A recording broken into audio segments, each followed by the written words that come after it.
I'll never forget the look on Richard Lawson's face when he fired me. No emotion, no regret, just cold, calculated business. Pack your desk, Emily. My niece is taking your office. She owns this floor now. 5 years at Stratagem Innovations had come down to this 15-second dismissal. I stood there in his corner office, all glass and steel overlooking the Manhattan skyline, trying to process what was happening. The morning sun slanted through the floor-to-ceiling windows, casting long shadows across Richard's immaculate desk. He didn't even look up from his laptop. I don't understand, I managed to say, my voice steadier than I felt. The Baldwin project is launching next week. The entire system runs on my framework. Richard finally glanced up, his silver hair perfectly styled, his, custom suit impeccable. The company appreciates your contributions, but we're moving in a new direction. He checked his watch. HR has your paperwork ready. Be professional, Emily. Walk out with dignity. As if on cue, the door opened. Ashley Lawson, his 24-year-old niece, strutted in wearing designer heels that probably cost more than my monthly rent. Her smile was pure triumph. I thought we agreed I could start setting up at 9, she said to Richard, completely ignoring my presence. Emily was just leaving, Richard replied. I looked between them, uncle and niece, and suddenly everything clicked. The missed promotions, the stolen credit, the meetings I'd been excluded from over the past few months. They'd been planning this all along. 5 years of my life. Countless. Nights coding until dawn. Holidays spent debugging. Weekends sacrificed for deadlines. All culminating in my patent. The framework that had transformed Stratagem from a struggling startup into New York's rising tech darling. And now, I was disposable. You'll need my notes on the system architecture, I said, my voice hollow. There are dependencies that aren't documented anywhere except Ashley has been thoroughly briefed. Richard cut me off. We'll manage. I could have screamed. I could have threatened legal action. I could have reminded him that my patent, my intellectual property, was the backbone of their entire operation. But I didn't, because my mother taught me something valuable before she died. In moments of injustice, your response defines you more than the injustice itself. So I straightened my shoulders, met Richard's gaze, and simply said, I understand. Then I turned and walked out. The floor went quiet as I crossed the open workspace toward my office, soon to be Ashley's. 30 pairs of eyes tracked my movement, some pitying, some curious, some quickly averted when I looked their way. Jessica Morales, my closest colleague, caught my eye from her desk. Her expression asked the question without words. What happened? I gave a small shake of my head. Not now. My office, the space I'd earned through years of dedication, felt suddenly foreign. The framed MIT diploma on the wall, the small cactus Jessica had given me when we landed the Baldwin account, the whiteboard covered in my handwriting, complex flowcharts and code snippets that had taken months to be perfect. I pulled open my desk drawer and removed my personal items. A photo of my parents, my favorite coffee mug, a small notebook filled with ideas. So little to show for so much time. Ashley appeared in the doorway, arms crossed, watching me. I'm thinking of painting it blue, she announced, surveying the walls. This beige is so depressing. I didn't respond. Instead, I focused on breathing. In through the nose, out through the mouth. Calm. Controlled. Uncle Richard says you're good with code, she continued, her tone suggesting it was a minor talent, like knowing how to juggle. But I'm bringing fresh vision to the department. Strategy, big picture thinking. I placed my belongings in my bag and closed it carefully. Congratulations on your new position, I said, not meeting her. Eyes. I wish you all the success you deserve. I moved toward the door and she stepped aside, her expensive perfume lingering in the air between us. As I passed, she whispered, Don't worry. I'll take good care of your little projects. My little projects. The software that had revolutionized Stratagem's entire business model. The walk through the office felt endless. Colleagues pretended to work.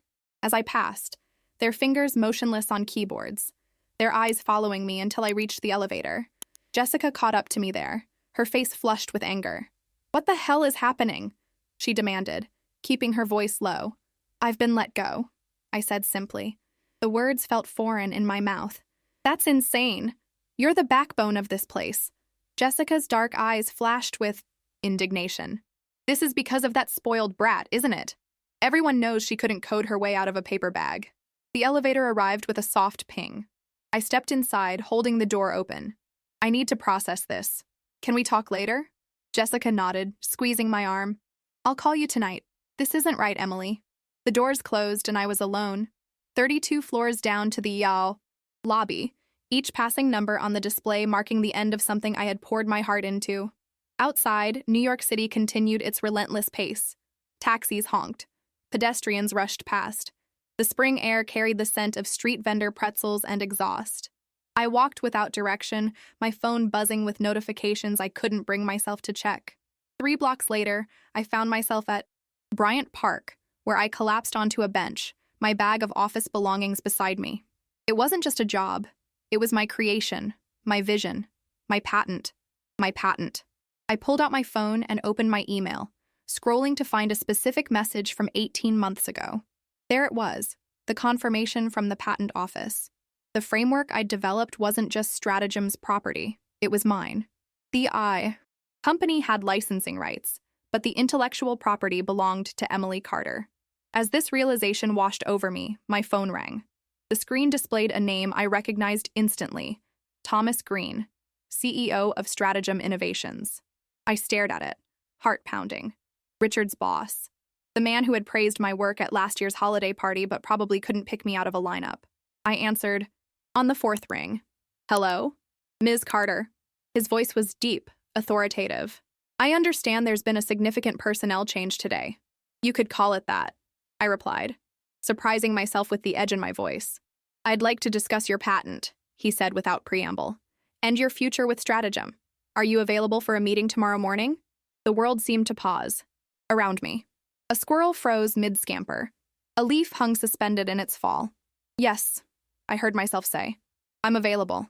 Excellent. 9 a.m., my office. He paused. And Ms. Carter? Don't sign anything from HR until we speak.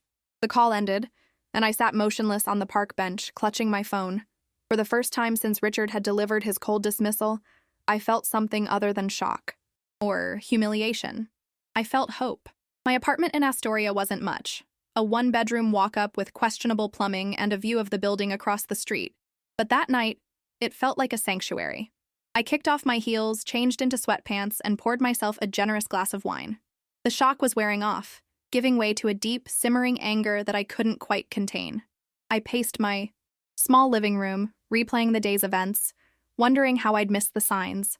Richard had been grooming Ashley for months, bringing her to meetings, introducing her to key clients. My phone buzzed with a text from Jessica. Coast is clear. Call me. I hit dial immediately.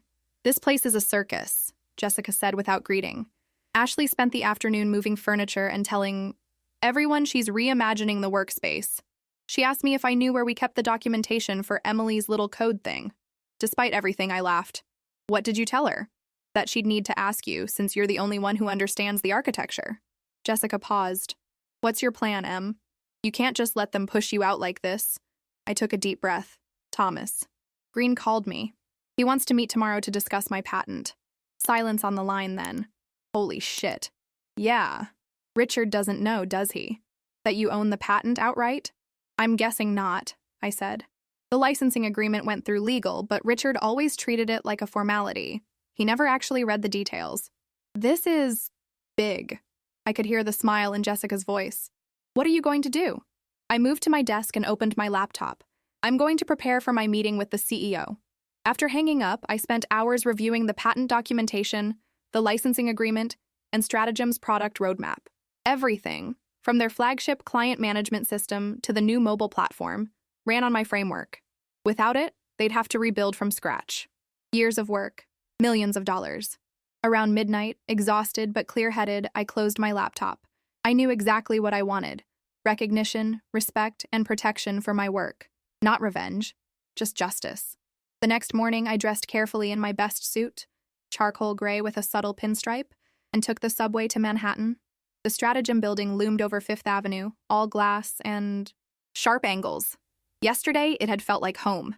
Today, it felt like a battlefield. The security guard in the lobby raised his eyebrows when I scanned my badge. Apparently, HR hadn't deactivated it yet, but waved me through. The executive elevator required a special key card, which I didn't have. So I took the regular one, praying I wouldn't run into Ashley or Richard. The executive floor was hushed, the carpet thick enough to swallow the sound of my footsteps. A sleek receptionist looked up as I approached. Emily Carter for Thomas Green, I said, keeping my voice steady. She nodded. He's expecting you. Thomas Green's office made Richard's look modest by comparison. Floor-to-ceiling windows showcased Manhattan from a dizzying height. Modern art hung on the walls, originals, not prints. Massive desk of polished wood dominated one end of the room. Thomas himself stood looking out at the city. He was taller than I remembered, with salt and pepper hair and the lean build of someone who made time for the gym, despite an executive schedule. He turned as I entered. Ms. Carter, thank you for coming. He gestured to a seating area with leather chairs. Please. I sat, placing my portfolio on the coffee table between us. I appreciate you taking the time to meet with me, Mr. Green. Thomas, please. He studied me for a moment. I'll be direct. Your departure yesterday was not authorized by me, nor was the reassignment of your position to Ms. Lawson. This caught me off guard. Richard said. Richard Lawson made a significant error in judgment. Thomas's expression remained neutral, but there was steel in his voice. One of several recently. He reached for a folder on the table. I've reviewed your patent documentation. The framework you developed is, frankly, the cornerstone of Stratagem's current success. Yes, it is, I agreed, finding my confidence. The licensing agreement grants Stratagem usage rights, but ownership remains with you personally. He looked up. Was Richard aware of these terms? I met his gaze. The agreement went through proper channels. If Richard failed to understand its implications, that wasn't due to any lack of transparency on my part. A small smile touched Thomas's lips. Diplomatically stated. He closed the folder. Here's where we stand, Ms. Carter. Stratagem needs your framework. You own the framework. I believe we can reach an arrangement beneficial to both parties. My heart was pounding, but I kept my face composed. I'm listening. You return to Stratagem as Director of Innovation, reporting directly to me, not Richard. Full creative control over your department, a significant salary increase and equity package. He paused. And a public acknowledgement of your contribution to the company's success. I took a moment to process this. And Ashley, Ms. Lawson will find her talents better suited elsewhere in the organization. His tone made it clear this wasn't negotiable. Your department will remain yours. It was more than I'd dared hope for, but something still felt unresolved. And Richard? Thomas leaned back in his chair. That depends partly on you. I don't tolerate nepotism or mismanagement in my company. But I also value loyalty and discretion. I understood what he was asking. Would I make this messy? I have no interest in drama, Thomas, I said carefully. But I do want recognition for my work and protection from similar situations in the future. He nodded. Then we understand each other. We spent the next hour discussing specifics. Salary, team structure, project, priorities. By the time we finished, I had a new contract ready to sign and a sense of validation I hadn't felt in years. As I stood to leave, Thomas said, There's a company-wide video call at 11. I'd like you to attend. Of course. The Baldwin project launches next week. Richard and Ashley are scheduled to present. He gave me a meaningful look. I think it's time everyone understood. Whose work is actually being presented, don't you? For the first time that day, I smiled fully. Absolutely. The next 2 hours crawled by. I sat in a small conference room, reviewing my new contract and trying to calm my nerves. At precisely 11, I joined the video call from my laptop. Hundreds of faces appeared in tiny squares on the screen. I spotted Jessica, her expression curious. Then, Richard and Ashley, seated side by side at the main conference table, looking confident and comfortable. Thomas Green appeared last, his background indicating he was in the large boardroom. Good morning, everyone, he began. Before we discuss the Baldwin launch, I have an important announcement regarding our organizational structure. Richard shifted slightly in his seat. Ashley touched her hair, smiling for the camera. The success of Stratagem depends on innovation and intellectual property, Thomas continued. As many of you know, our core framework, the system that powers every product we offer, was developed by one of our own. He paused, and I held my breath. Effective immediately, Emily Carter will return to Stratagem as Director of Innovation, reporting directly to me. The chat box exploded with messages. Ashley's smile froze. Richard went perfectly still. Furthermore, Thomas said, his voice cutting through the virtual chatter, I want to clarify something critical. The patent for our core framework belongs to Emily Carter personally. Stratagem operates under a licensing agreement that Ms. Carter has generously maintained despite recent Miscommunications. I watched Richard's face drain of color as the implications hit him. Thomas continued, "Without Ms. Carter's intellectual property, we cannot move forward with any of our current projects, including next week's Baldwin launch." The silence was deafening. Ashley looked to Richard for guidance, but he seemed incapable of speech. "Emily," Thomas said, "would you like to say a few words about the Baldwin project?" My cursor appeared on the shared screen as I unmuted myself. Hundreds of faces turned toward me. "Thank you, Thomas," I said, my voice clear and steady. "I'm looking forward to sharing the Baldwin framework with everyone next week. It represents over a year of development, and I'm confident it will exceed client expectations. Simple, professional, no gloating, no drama, just quiet, confidence."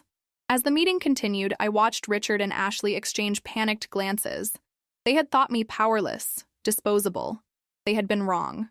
In that moment, I realized something profound.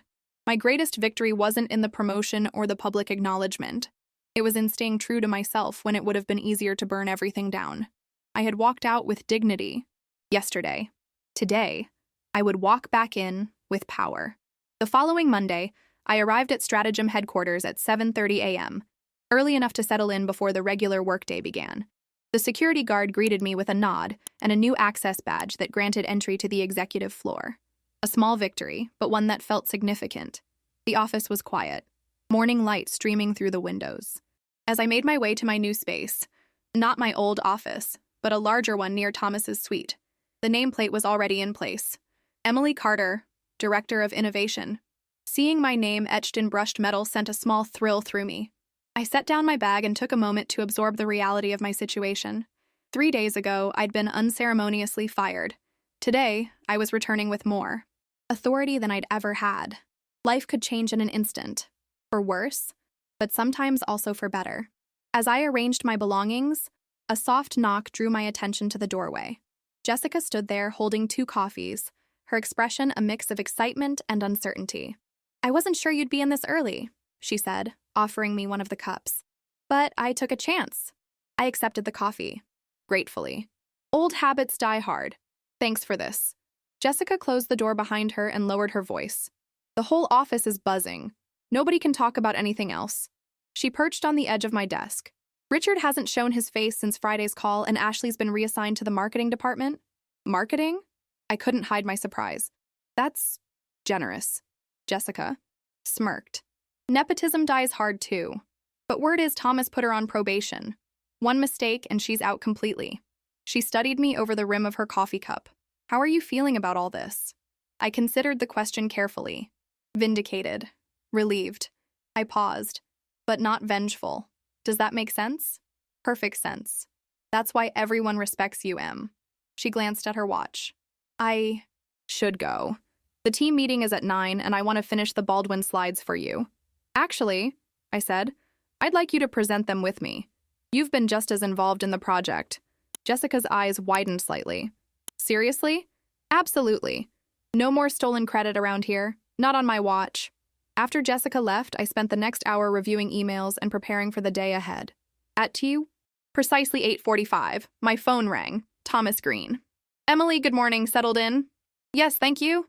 "Excellent. Richard Lawson is in my office. I think a conversation is in order before the team meeting. Can you join us?" My stomach tightened.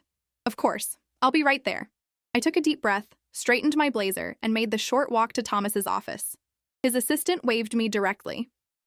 Richard Lawson sat in one of the visitor chairs, his posture rigid, his face carefully composed. He didn't stand when I entered, nor did he meet my eyes.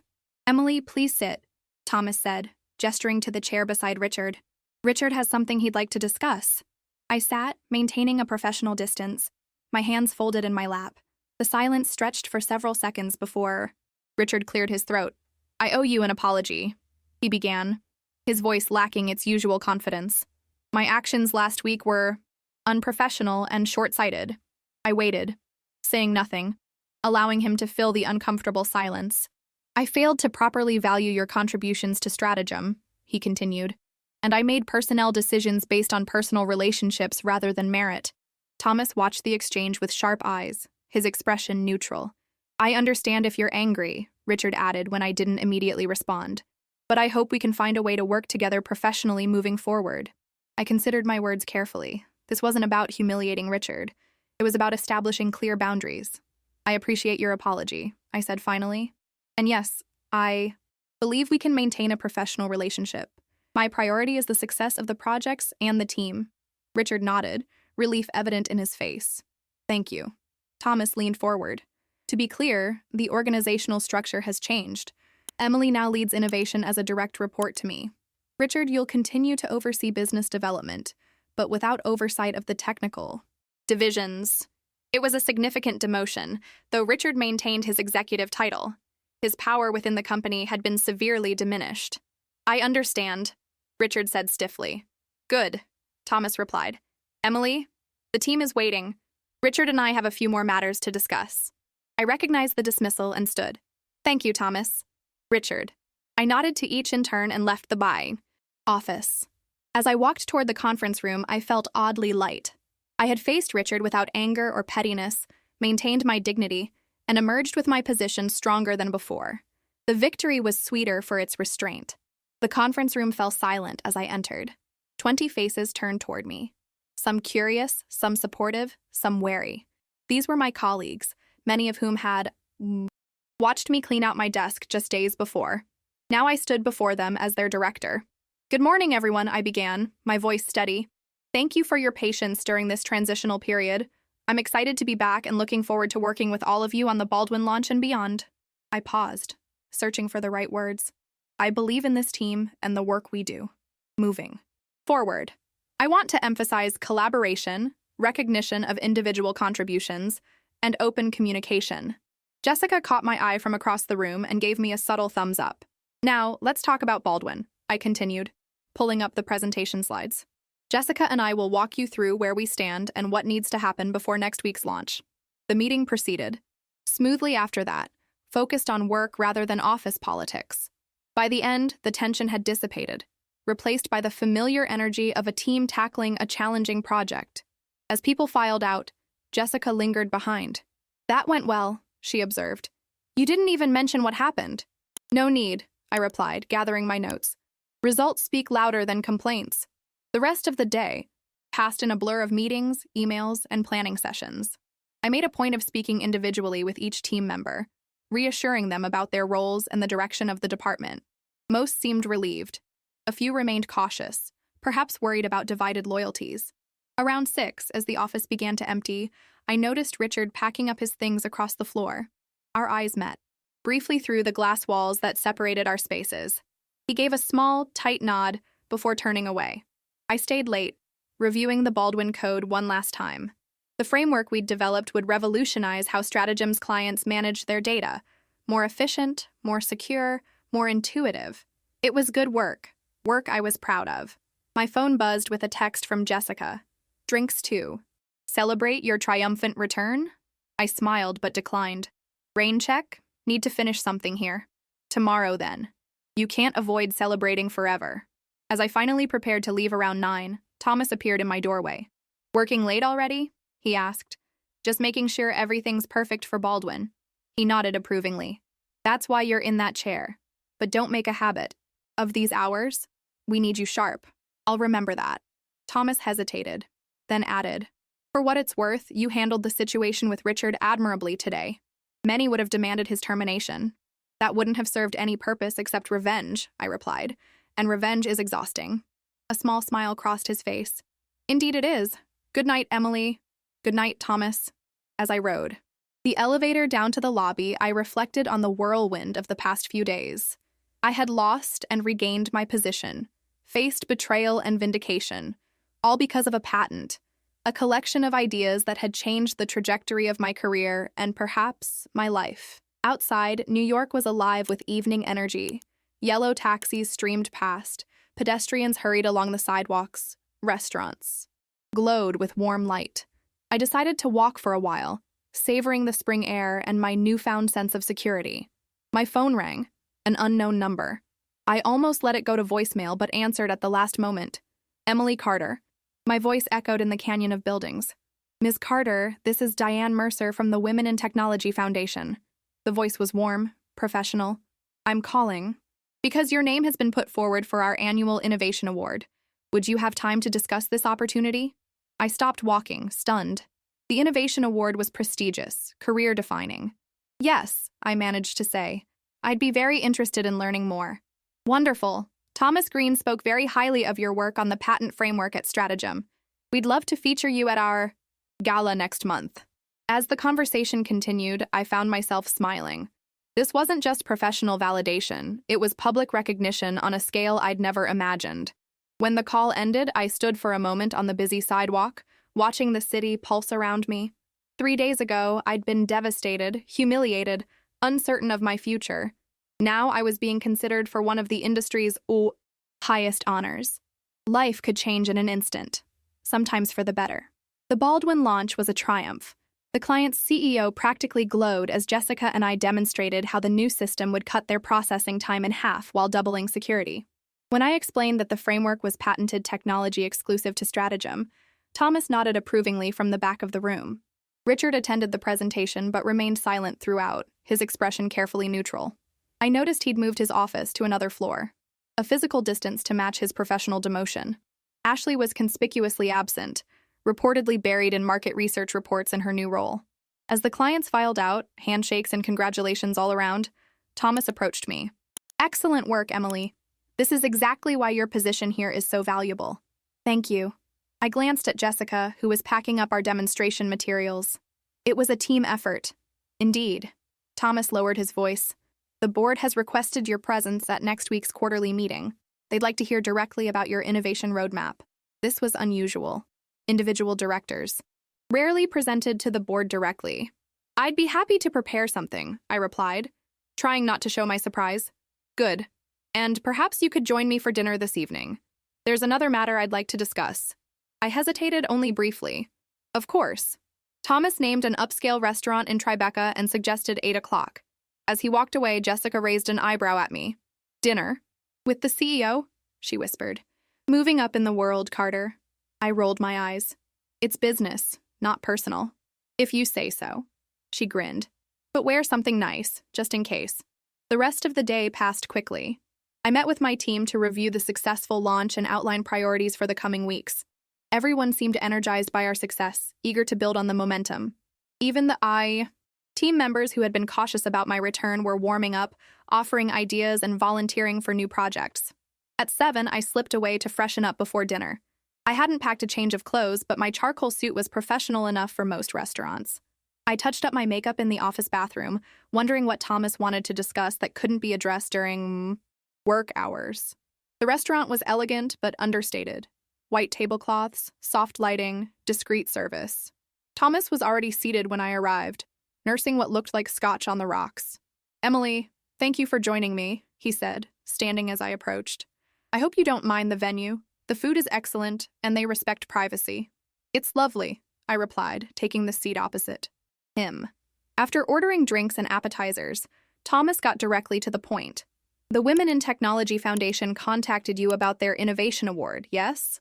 They did. I was surprised. I didn't know I'd been nominated. I submitted your name, he admitted. Your work deserves recognition beyond Stratagem's walls. I felt a flush of gratitude. That's very generous of you, Thomas. It's strategic, he corrected, though not unkindly. Stratagem benefits when our top talent receives industry acknowledgement. Speaking of which, he reached into his jacket pocket and slid a small envelope across the table.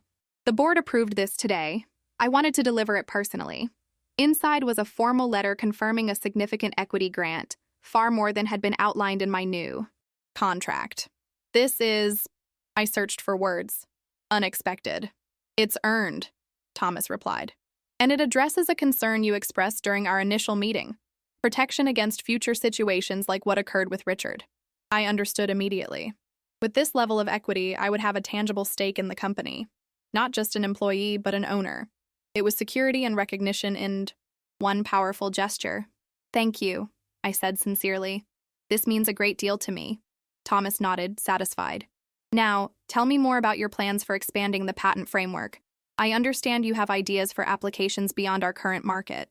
The dinner evolved into a wide-ranging discussion about technology trends, market opportunities, and innovation strategy. Thomas was a Surprisingly good listener, asking insightful questions and building on my ideas rather than imposing his own vision. By the time dessert arrived, I felt a growing respect for him not just as a CEO, but as a fellow technologist who understood the value of what I had created. "There's one more thing," Thomas said as we finished our coffee. "The Innovation Award ceremony next month. I'd like the entire executive team to attend and support, including Richard." I considered this carefully. "Is that wise? Things are still delicate." "Precisely why it's necessary," Thomas replied. "This public recognition of your work will cement the new order of things. Richard needs to visibly acknowledge your success." "And if he refuses?"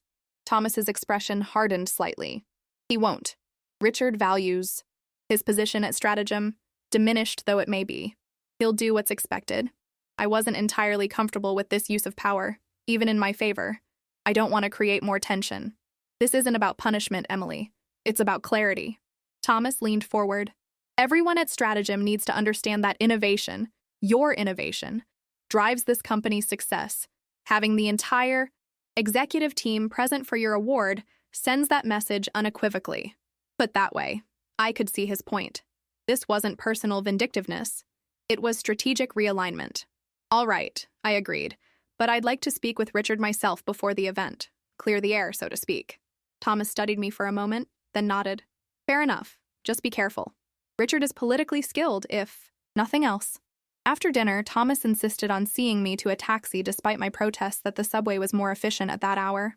As we waited on the curb, he said casually, "You know, in all our discussions about your patent and position, we've never talked about what drives you personally." The question caught me off guard. "I suppose I'm motivated by creating things that matter. Solutions. That make a difference. Not money or status. Those are nice side effects," I admitted. "But no, that's not what gets me up in the morning." Thomas nodded thoughtfully. "That's why you'll succeed where Richard failed. He was always more concerned with appearances than substance." The taxi arrived, ending our conversation.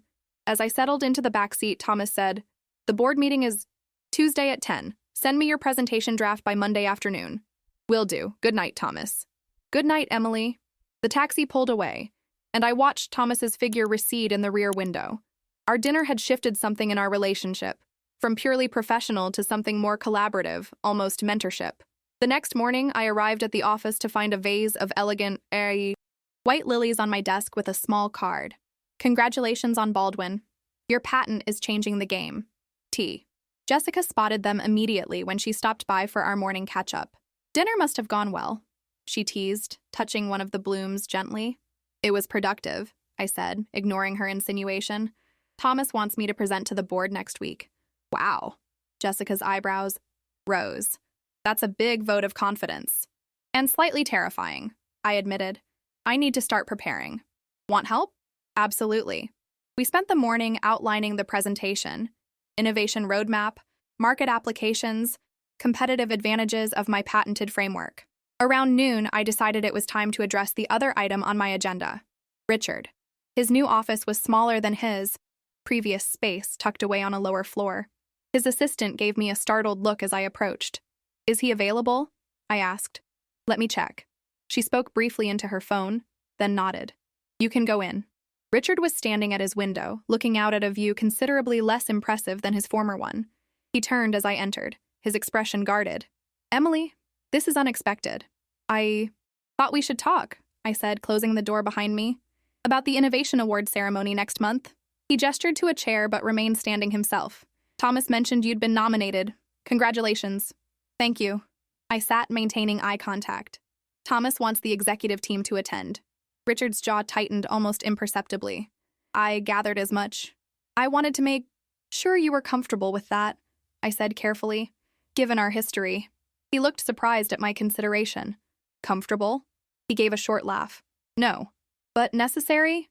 Probably." I appreciated his honesty. "I'm not interested in prolonging any awkwardness between us, Richard. What happened was unfortunate, but it's done." Richard studied me for a long moment. "You're being remarkably gracious, given the circumstances." "Holding grudges is exhausting," I replied simply. He nodded slowly, then finally took a seat behind his desk. "Ashley is struggling in marketing," he said suddenly. "She's not cut out for it." I wasn't sure how to respond to this unexpected confidence. "She's young, she might find her footing. Perhaps, he sighed. I did her no favors, pushing her into a position she wasn't qualified for. The admission surprised me. Why did you? Richard considered the question. Family pressure, ambition, arrogance. He shrugged. Take your pick. And now? Now I'm focused on salvaging what's left of my career here. His tone was matter-of-fact rather than self-pitying. Starting with attending your award ceremony with appropriate enthusiasm. I couldn't help but smile at his frankness. I appreciate that. As I stood to leave, Richard added, For what it's worth, Emily, your work deserves the recognition. I should have acknowledged that long ago. It wasn't quite an apology, but it was something close to respect, and somehow that felt more valuable. The board meeting preparation consumed my days. I worked closely with Jessica, refining the presentation until every slide, every data point, every projection was perfect. Thomas reviewed our draft and offered minor suggestions, but seemed largely impressed with our vision for expanding the patent framework beyond Stratagem's current applications. This is exactly what the board needs to hear, he said during our final review. Concrete innovation with measurable returns. The night before the presentation, I stayed late at the office, rehearsing my delivery and anticipating potential questions. The lights across the floor had dimmed one by one as colleagues departed, until only my office remained illuminated. Around 9, a knock at my door startled me from my concentration. Ashley Lawson stood in the doorway, looking uncomfortable. Can I have a minute? She asked, her usual confidence noticeably absent. I gestured to the chair across from my desk, curiosity overriding my initial wariness. Of course. Ashley sat stiffly, smoothing her skirt with nervous hands. Up close, she looked tired, the designer outfit slightly rumpled, her perfect makeup showing signs of wear. I'm not doing well in marketing, she began bluntly. I'm on performance improvement, and if things don't change, I'll be let go next month. I wasn't sure why she was telling me this. I'm sorry to hear that. No, you're not, she said, but without malice. And you shouldn't be. I was horrible to you. The admission hung in the air between us. I waited, letting her guide the uncomfortable conversation. I need help, Ashley continued, visibly swallowing her pride. I don't understand the technical aspects of what we're selling. When clients ask questions, I can't answer them properly. Now I understood. And you want me to help you? She nodded, not quite meeting my eyes. I know it's a lot to ask, but Uncle Richard can't help me anymore. He's barely hanging on himself. And her voice faltered. I need this job. I studied her carefully, searching for manipulation or deceit, but all I saw was desperation and genuine fear. Why tech marketing? I asked. With your background, there must be other fields better suited to your skills. Ashley's expression flickered with surprise at the question. My father runs a tech investment firm. He always wanted a son to follow in his footsteps, but got me instead. She gave a small, bitter smile. I've been trying to prove myself in this industry since college. The admission revealed a vulnerability I hadn't expected, a young woman trying to earn paternal approval in a field she hadn't chosen. I recognized that struggle more than she knew. I can help you understand the technical aspects of our products, I said finally, but you'll need to put in the work. No shortcuts. Relief washed over her face. I will, I promise. We'll start tomorrow. Come to my office at 7, before everyone else arrives. Ashley stood, composed once more, but with genuine gratitude in her eyes. Thank you. I won't forget this. After she left, I sat for a long time pondering the unexpected encounter. A month ago, Ashley had been the instrument of my humiliation. Now she was seeking my help. Life's reversals could be swift and humbling. My phone buzzed with a text from Jessica. Ready for tomorrow? Board won't know what hit them. I smiled and replied, as ready as I'll ever be. See you in the morning. The next day dawned clear and bright, sunlight streaming through my apartment windows as I dressed carefully in my most professional outfit, a navy suit with subtle pinstripes and a silk blouse. Power dressing, Jessica called it, armor for the corporate battlefield. At 7 sharp, Ashley appeared at my office door, notebook in hand, looking more like a serious student than the entitled socialite who had strutted in to claim my office weeks earlier. Good morning, she said tentatively. For the next hour, I walked her through the basics of Stratagem's technical infrastructure, explaining how my patent framework underpinned every product. Ashley took detailed notes, asking surprisingly insightful questions that revealed she wasn't lacking intelligence, just proper training. This helps so much. she said as we wrapped up. Can we do this again tomorrow? Same time, I agreed. Now I need to prepare for the board meeting. Jessica arrived as Ashley was leaving, their paths crossing awkwardly in my doorway. She watched Ashley retreat down the hall, then turned to me with raised eyebrows. Please tell me that wasn't what it looked like. Depends what you think it looked like, I replied, gathering my presentation materials. It looked like you were helping the woman who tried to steal your job and nearly destroyed your career. I shrugged. She needed help. I gave it. Jessica shook her head, amused and exasperated. Your capacity for forgiveness is either saintly or insane. I haven't decided which. Neither, I countered. It's practical. If Ashley succeeds in marketing, she's no longer a threat to my department. Besides, I paused. Everyone deserves a second chance if they're genuinely willing to work for it. Jessica studied me for a moment, then smiled. And that's why we all follow you, Emily. You're tough when it counts, but fair when it matters. At precisely 9:45, Thomas met me outside the boardroom, reviewing last-minute details before the presentation. He seemed unusually tense, his usual composure slightly frayed. The board chair has some concerns about resource allocation for R&D, he explained in a low voice. He may challenge your projections. Be prepared to defend them. I nodded, absorbing this new information. I have the supporting data. Good. Thomas straightened his tie. Let's go in. The Stratagem boardroom was imposing. A long table of polished mahogany surrounded by high-backed leather chairs, floor-to-ceiling windows offering panoramic views of the city. 8 people were already seated, their expressions varying from polite interest to skeptical assessment. Thomas made brief introductions, emphasizing my role as the creator of Stratagem's core technology patent. I felt a surge of confidence as I heard my accomplishments described in such definitive terms. Ms. Carter will present our innovation roadmap, including applications of her patented framework beyond our current product offerings, Thomas concluded, taking his seat. For the next 30 minutes, I outlined my vision for Stratagem's technological future, expanding the patent framework into new markets, leveraging our intellectual property advantage to outpace competitors, creating sustained growth through continuous innovation. The board members listened attentively, occasionally making notes. When I finished, the board chair, a severe-looking woman with steel gray hair and piercing eyes, leaned forward. Impressive vision, Ms. Carter, but these projections assume significant R&D investment. How do you justify the allocation away from more immediate revenue opportunities? I had anticipated this question, thanks to Thomas's warning. The data shows that companies investing in proprietary technology during market transitions historically outperform those focusing solely on short-term revenue, I replied confidently. Our patent framework gives us a unique advantage, but only if we continue developing it ahead of market demands. I pulled up a slide showing competitor analysis. 3 of our main competitors are already attempting to develop similar systems. None have succeeded yet, but they're investing heavily. Our patent gives us a time advantage, but not indefinitely. The chair nodded slowly, seemingly satisfied with my response. Other questions followed: technical details, implementation timelines, talent recruitment strategies. I answered each thoroughly, drawing on my deep knowledge of both the technology and the market.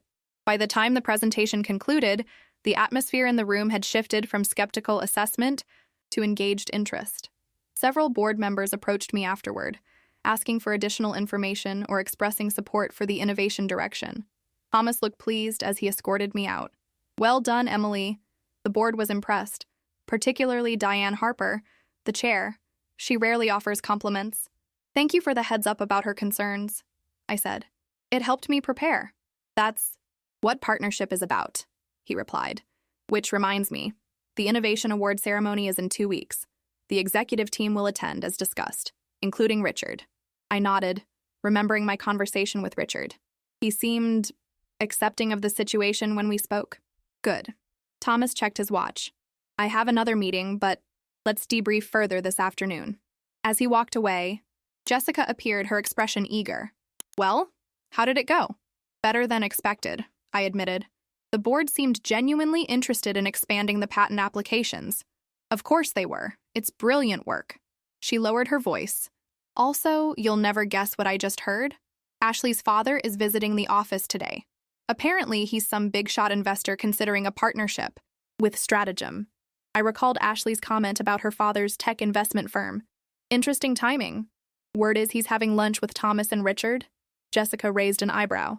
Family connections still matter, it seems. The observation left me uneasy, reminding me that corporate politics never truly disappeared, regardless of individual merit or achievement. Back in my office, I found an email from the Women in Technology Foundation with details about the upcoming award ceremony. They requested a short speech and professional photos for their promotional materials. The reality of the public recognition was beginning to sink in. My work would be acknowledged not just within Stratagem's walls, but across the industry. I was drafting a response when my office phone rang. The reception desk informed me that someone was waiting to see me, Edward Lawson, Ashley's father. Surprised, I agreed to the meeting. Minutes later, a distinguished man in his 60s entered my office. The family resemblance to Ashley was subtle but unmistakable in the sharp blue eyes and confident bearing. "Ms. Carter," he said, extending his hand. "Edward Lawson. Thank you for making time for me." "Of course, Mr. Lawson. Please sit down." He settled into the chair across from me, studying me with undisguised curiosity. "I've just come from a meeting with Thomas Green and my brother Richard," he began. "Your name came up repeatedly in our discussion of Stratagem's competitive advantage." "I'm glad to hear it," I replied carefully, unsure of his purpose. "I understand you've been helping my daughter with some technical training," he continued. "She mentioned it over dinner last night." "Ashley is intelligent and motivated," I said diplomatically. "She just needed some background on the technology." Edward Lawson's expression softened slightly. "That's generous of you, considering the circumstances of your professional history." I maintained a neutral expression, waiting for him to reach his point. "My investment firm specializes in companies with proprietary technology," he said, shifting gears. "I'm particularly interested in your patent framework. Thomas suggested I speak with you directly about its potential applications." The conversation that followed was technically detailed and intellectually engaging. Edward Lawson proved to be knowledgeable and insightful, asking questions that pushed my thinking about the patent's future applications. As our meeting concluded, he said, "I'm impressed, Ms. Carter. Not just with your technical brilliance, but with your character. Lesser people would have used their leverage to eliminate their rivals entirely." "Revenge is rarely productive," I replied simply. He nodded thoughtfully. "My daughter could learn a great deal. From you, and not just about technology." Standing to leave, he added, "I look forward to seeing you at the Innovation Award ceremony. I'll be attending as Thomas's guest." After he departed, I sat quietly, reflecting on the unexpected visit. Edward Lawson's interest in my patent was professional, but his assessment of my character felt personal. In helping Ashley despite our history, I had inadvertently impressed her powerful father, potentially creating an ally I never anticipated. Life's connections, like its reversals, could be surprising and far-reaching. The Women in Technology Foundation Gala was held at an elegant hotel ballroom in Midtown Manhattan, crystal chandeliers reflecting off marble floors and sophisticated flower arrangements adorning each table. I arrived early, wearing a midnight blue evening gown that Jessica had insisted was perfect for accepting awards and making Richard squirm. Foundation staff greeted me warmly, ushering me through a brief rehearsal for the award presentation. Other honorees milled about, brilliant women from various tech sectors, each with impressive achievements. In their company, I felt simultaneously honored and humbled. As guests began arriving, my nervousness intensified. I had faced board members and executives, but this was different. Public recognition on a scale I'd never experienced. The short speech I'd prepared suddenly seemed inadequate. Jessica arrived first, stunning in a red dress that turned heads. "You look amazing," she said, squeezing my hand. "Ready for your moment?" "As ready as I'll ever be," I replied, scanning the growing crowd. "Is the Stratagem contingent here yet?" "Just arriving," Jessica nodded toward the entrance. "Full executive team, as promised." Thomas led the group, elegant in a tuxedo. Behind him came the senior leadership, including Richard, whose expression was carefully neutral as he surveyed the room. To my surprise, Ashley accompanied them, looking sophisticated and subdued in a simple black dress. "Your fan club is complete," Jessica murmured. "Even the niece showed up." "Be nice," I whispered. "She's trying." Thomas approached first, offering congratulations and introducing me to several board members who had attended.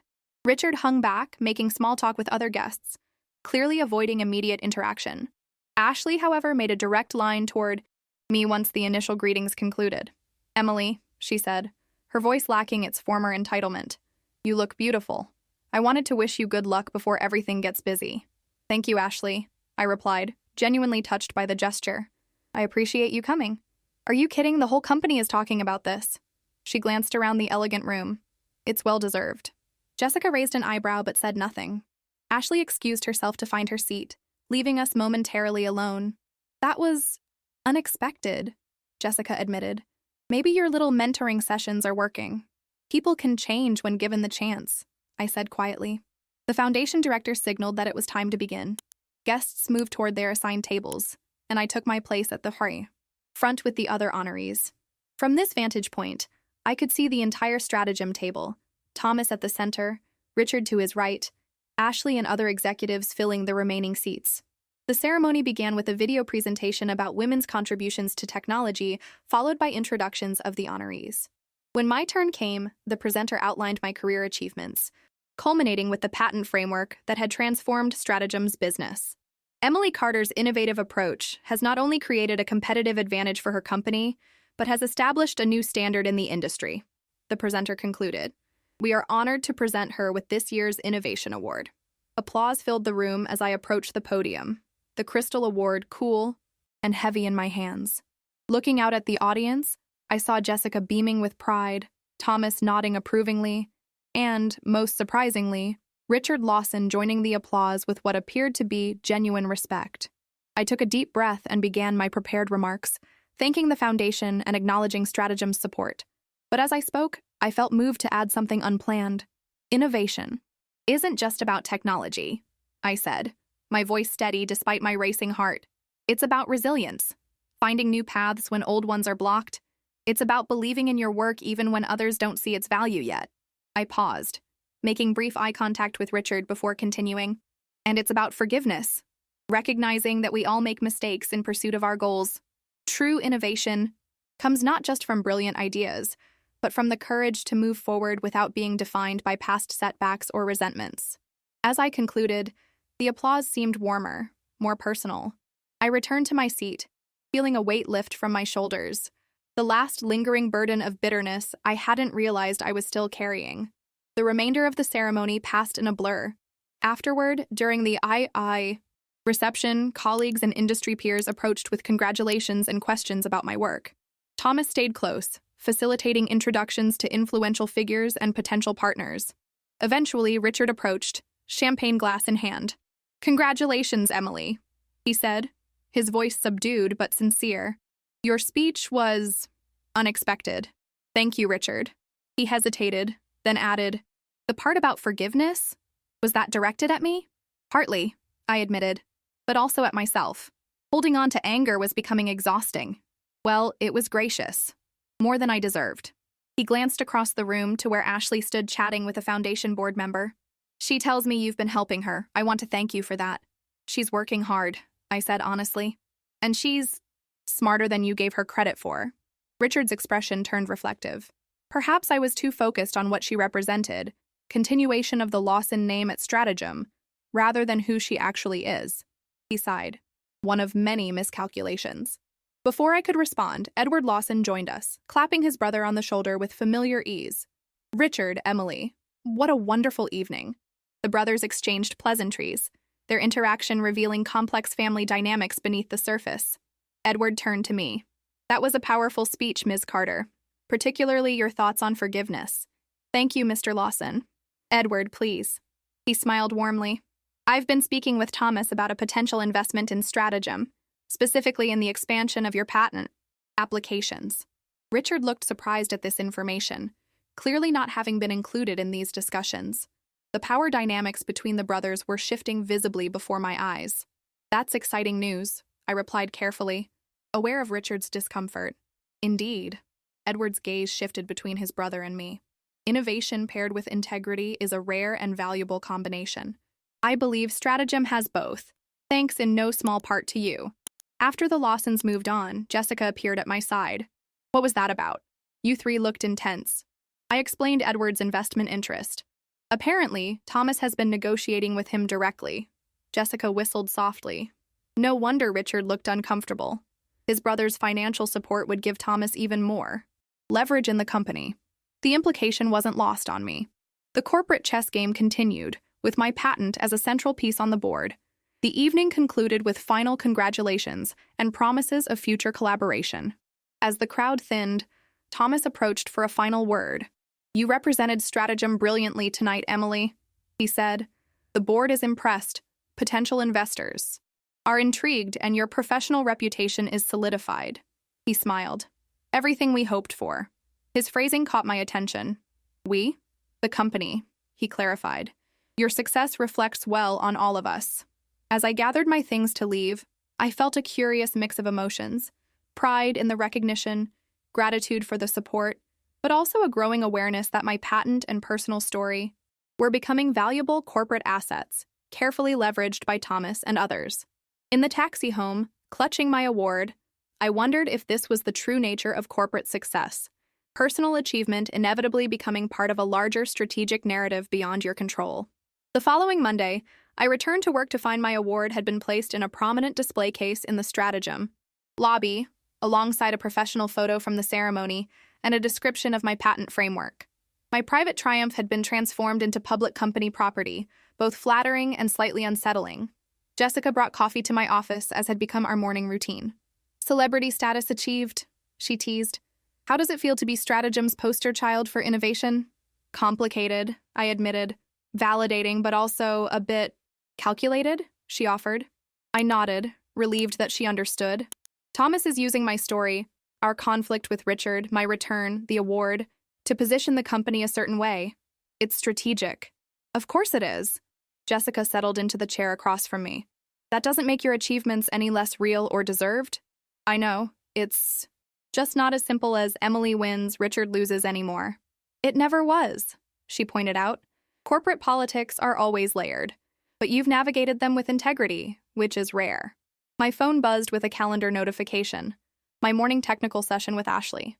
Despite her father's interest in stratagem and her improved standing, she had continued our early training meetings, genuinely committed to understanding the technology. "Speaking of complicated situations," I said, nodding toward the notification, "Ashley will be here in 5 minutes."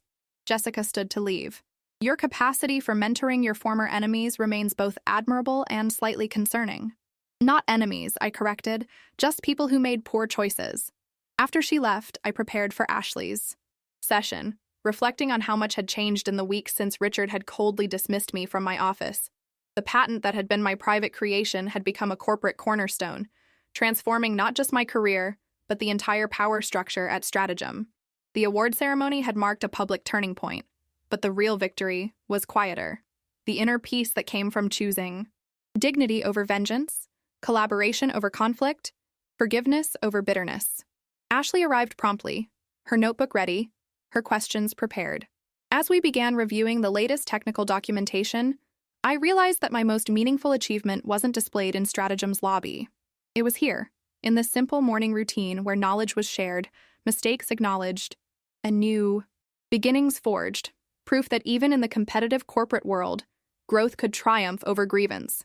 6 months after the award ceremony, autumn settled over New York, painting Central Park in vibrant oranges and reds, visible from my expanded office on the executive floor. The interim period had brought significant changes to Stratagem, and to me. Edward Lawson's investment had materialized, infusing the company with capital specifically earmarked for expanding applications of my patent framework. My team had grown from 15 to 40, occupying half of the 32nd floor.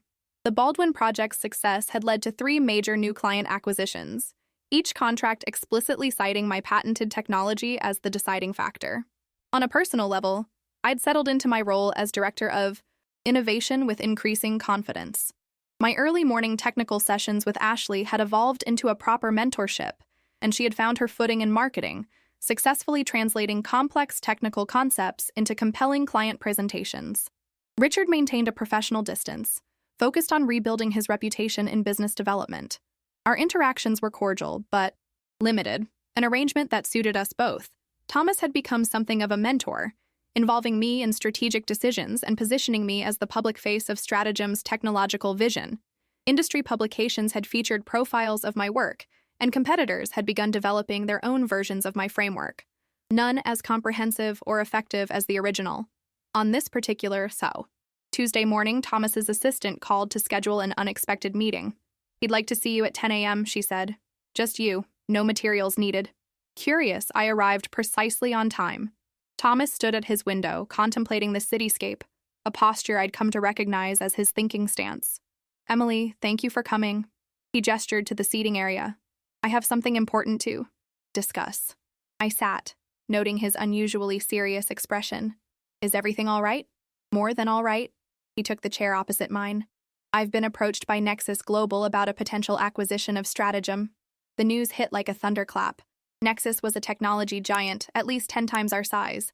That's significant. Indeed. Their primary interest is your patent framework. They want to integrate it across their enterprise solutions. He leaned forward. The offer is substantial. The board is reviewing it this week. I see. My mind raced with implications. And you're telling me because your patent is central to the deal. Thomas held my gaze. The licensing agreement would transfer to Nexus, but they want more. They want you, heading global innovation for their enterprise division. The offer was breathtaking, a massive promotion, undoubtedly with compensation to match. But it also meant leaving Stratagem, the company I'd helped transform. What about the team here? The projects we've started? I asked. Most would transfer with the acquisition. Some restructuring is inevitable, but your core innovation group would remain intact. He paused. Jessica would join you, of course. And you? The executive team? A shadow crossed his face. I would stay through the transition, then likely move on. Richard would not be retained. Nexus has their own business development structure. The human cost of corporate acquisitions suddenly felt very real. When do they need an answer? The board votes Friday. Before then, I need your position. Are you interested in the Nexus role? It would significantly impact negotiations. I need time to think, I said honestly. Thomas nodded. Of course, but not too much time. We're moving quickly. Back in my office, I closed the door and tried to process the news. My career trajectory had already exceeded my wildest expectations, but this opportunity would catapult me into the upper echelons of the tech world. Yet something felt unsettling about the situation. Jessica appeared at my door, her expression concerned. Everything okay? You look like you've seen a ghost. I gestured for her to come in and close the door behind her. What I'm about to tell you stays between us, I began, then shared the details of Thomas's offer. Holy shit, Jessica whispered when I finished. Nexus Global? That's the big leagues, Em. I know, but it doesn't feel right somehow. She studied me curiously. Because of loyalty to Stratagem? Partly. I struggled to articulate my discomfort. But it's more than that. This patent, my creation, would become just another asset in their portfolio. And the people here would probably all make out fine in an acquisition, Jessica pointed out practically.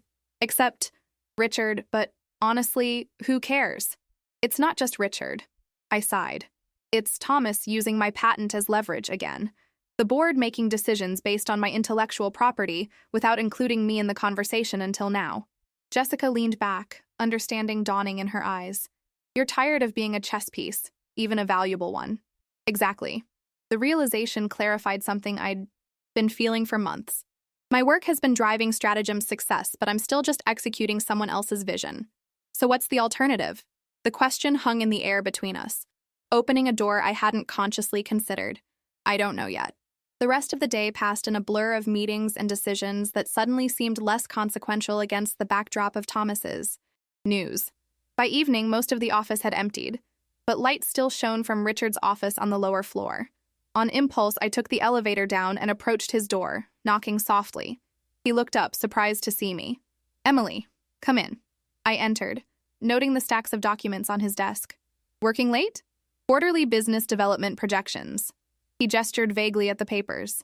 What brings you down here? I considered how much to share, then decided on honesty. Nexus Global is considering acquiring Stratagem. I thought you should know. Richard went still, absorbing the information. I see. And you're telling me because their structure wouldn't include your position. The words were difficult to deliver, but he deserved the truth. He nodded slowly, a bitter smile playing at his lips.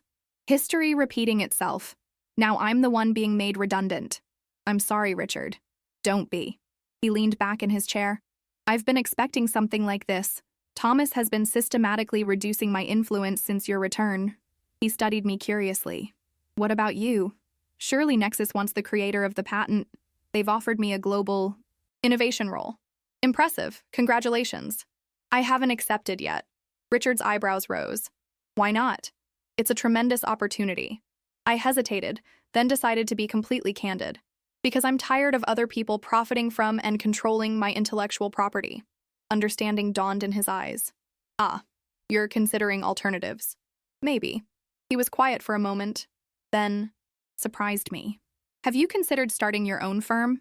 The question caught me off guard. What?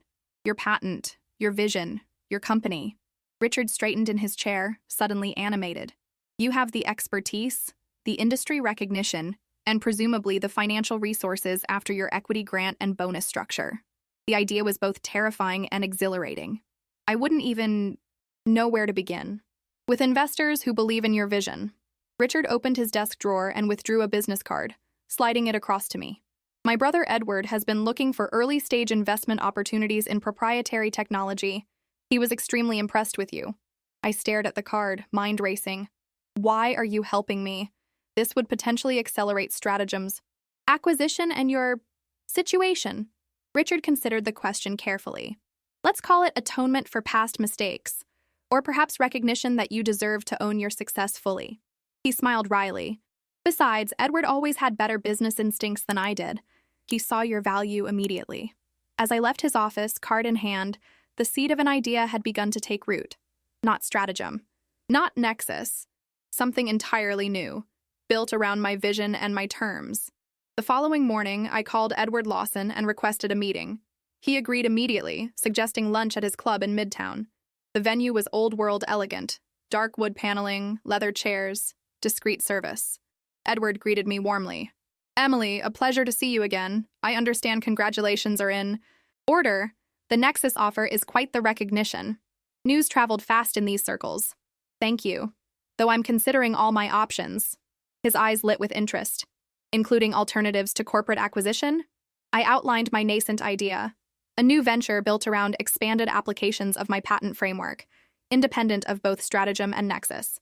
As I spoke, Edward listened intently, occasionally asking insightful questions that helped crystallize my thinking. When I finished, he nodded thoughtfully. It's ambitious, and potentially very lucrative. He studied me for a moment. What would you need to make this happen? Initial capital, a small specialized team, and a clean transition from stratagem that preserves important client relationships. All manageable. Edward set down his fork. I would be interested in providing seed funding, with appropriate equity arrangements, and I suspect several of your current team members would follow you. There is also the matter of my non-compete clause, I admitted, though it's limited to specific applications of the patent technology. Edward smiled. Send me your employment contract. My legal team will review it. He leaned forward. This is precisely the kind of opportunity my firm seeks. Proprietary technology with a proven innovator at the helm. By the time lunch concluded, we had outlined a preliminary structure for a new venture, Carter Innovation Labs, with Edward providing initial funding in exchange for minority equity. The framework felt right. My vision, my leadership, my terms. On Thursday morning, I requested a meeting with Thomas. His assistant scheduled it for that afternoon. I arrived with a clear plan and steady resolve. Thomas greeted me with anticipation. Emily, I hope you have good news about the Nexus opportunity. Not exactly. I took a seat across from him. I've decided to decline their offer. His expression shifted from expectation to concern. I see. May I ask why? Because I'm starting my own firm. I laid out my plan, including Edward's investment commitment and the specific applications of my patent I intended to pursue, distinct from Stratagem's current focus. Thomas listened without interrupting, his expression unreadable. When I finished, he was quiet for a long moment. This is unexpected, he finally said, and disappointing. Nexus was prepared to make an extremely generous offer. I appreciate that, but I need to build something that's truly mine. He studied me carefully. You realize this complicates the acquisition significantly. Your personal involvement was a key component of Nexus's interest. The patent licensing agreement with Stratagem remains valid, I pointed out. That value transfers with any acquisition. It's not the same, and you know it. For the first time since I'd known him, Thomas looked genuinely rattled. The board won't be pleased. I understand, but my decision is made. I stood to leave. I'll submit formal notice tomorrow, with a transition plan for my team and projects. As I reached the door, Thomas called after me. Emily, did Richard know about this? Is that why you told him about the acquisition? I turned back. Richard suggested I speak with Edward about investment, yes. But this decision is entirely my own. Thomas's expression hardened.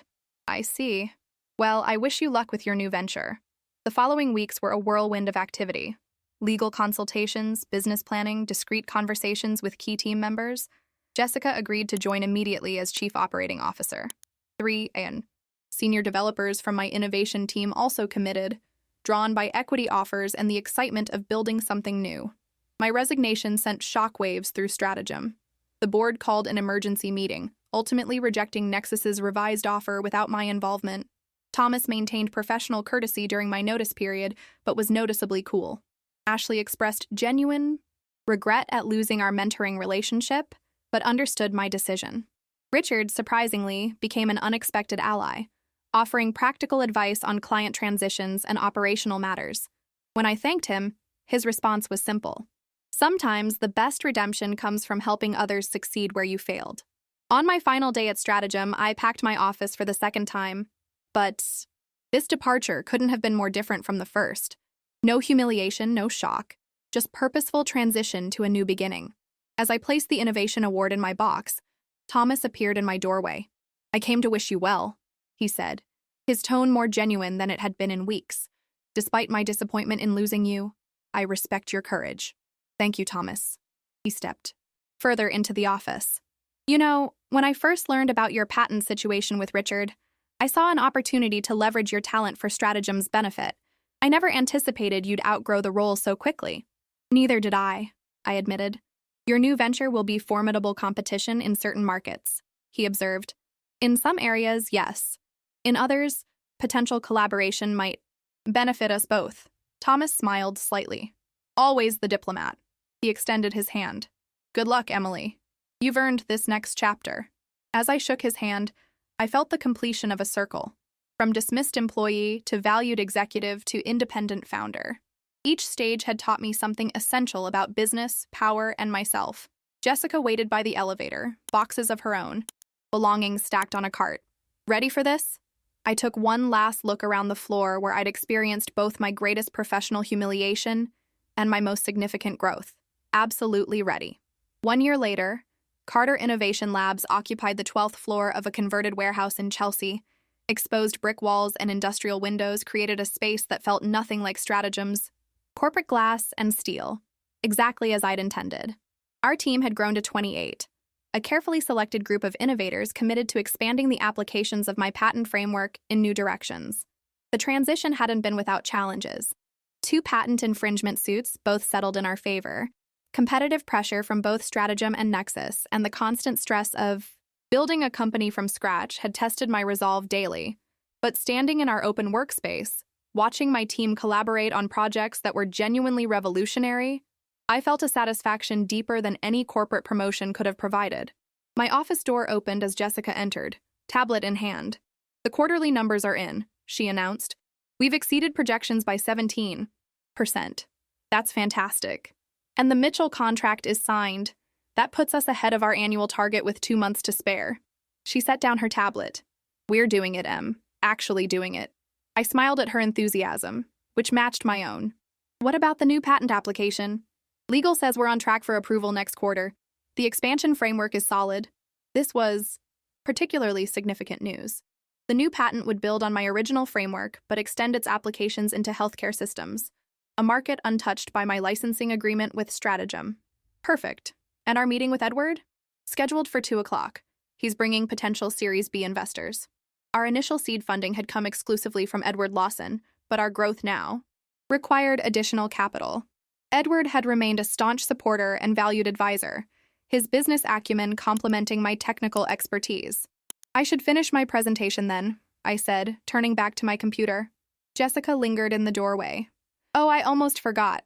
Ashley Lawson called. She wanted to know if you're available for coffee next week.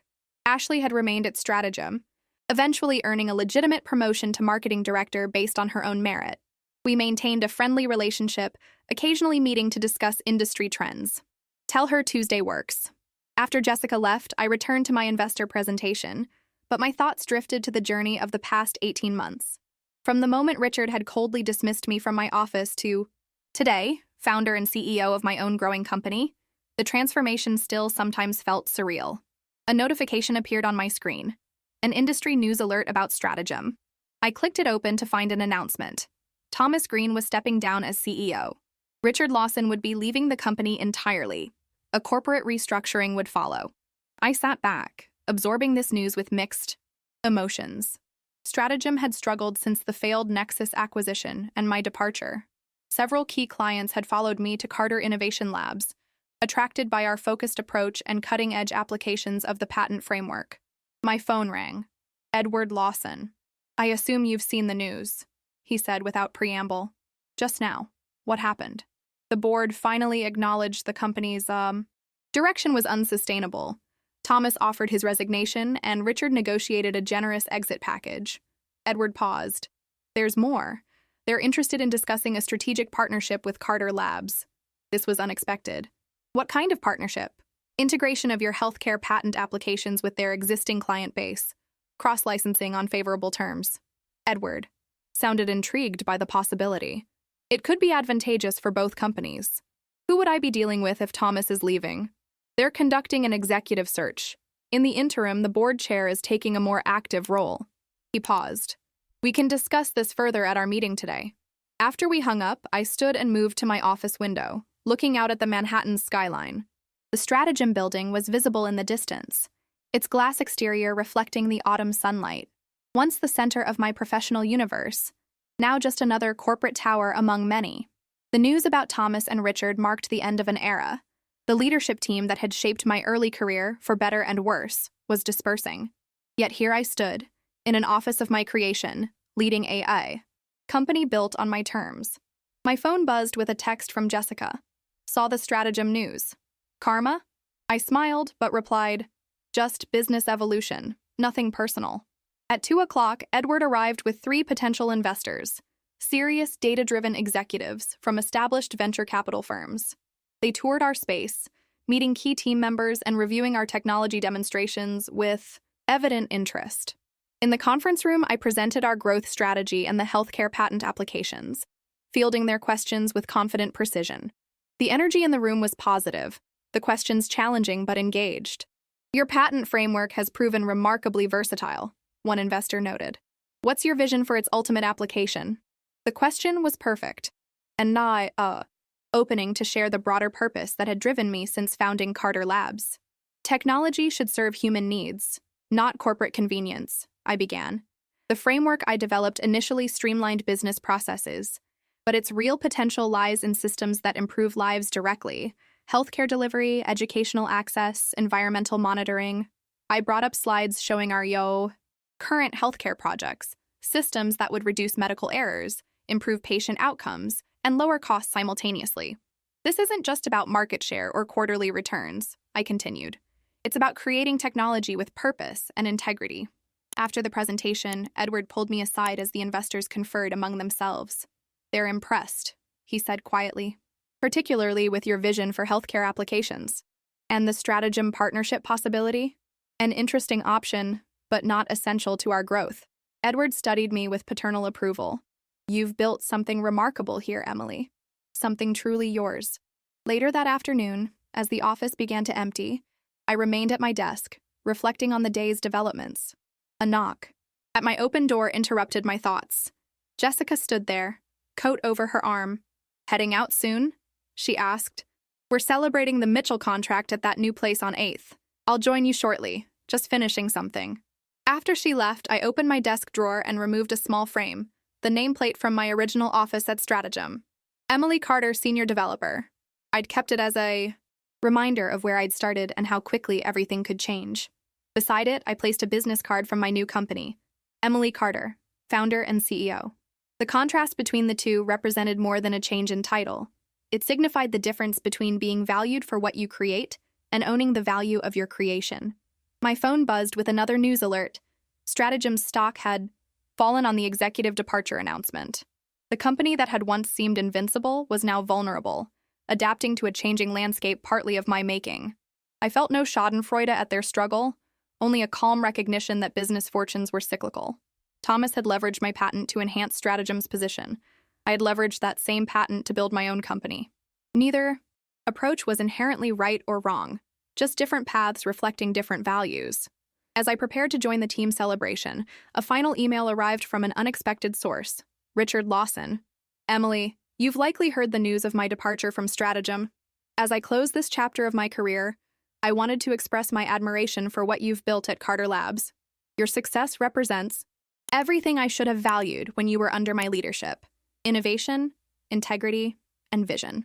The path that led you from my office that day to where you stand now wasn't one I would have chosen for you, but it has proven to be the right one nonetheless. Sometimes our greatest opportunities emerge from our most difficult challenges. I wish you continued success. Richard. I sat with this message for a moment, appreciating its unexpected grace. My journey had come full circle, from being dismissed by Richard to receiving his acknowledgement of my achievement. I composed a brief reply. Richard, thank you for your kind words. Life takes unexpected turns, but I've learned that responding to setbacks with dignity and purpose rather than bitterness creates the most meaningful path forward. I wish you well in your next chapter. Emily. As I sent the message and shut down my computer, I reflected on the complete arc of my experience, from that moment of shock in Richard's office to this quiet evening in a company of my creation. The patent that had once been merely a professional accomplishment had become the foundation of something far more significant, not just a business, but a philosophy about how intellectual property could be both protected and purposefully applied. I gathered my things and took one last look around my office, the space I had designed, in the company I had built, pursuing the vision I had defined. No one could take this away with a 15-second dismissal or corporate restructuring. This was mine, earned through not just technical brilliance, but the character to respond to injustice with integrity rather than vengeance. As I walked through the open workspace toward the elevator, I passed the framed copy of my original patent that hung in our reception area. Beneath it was a simple quote I'd selected when founding Carter Labs. True success is not measured by what you acquire, but by what you create and how you share it. That philosophy, more than any patent, promotion, or corporate title, was my true professional legacy. And unlike the office Richard had taken away, it was something no one could ever diminish or dismiss.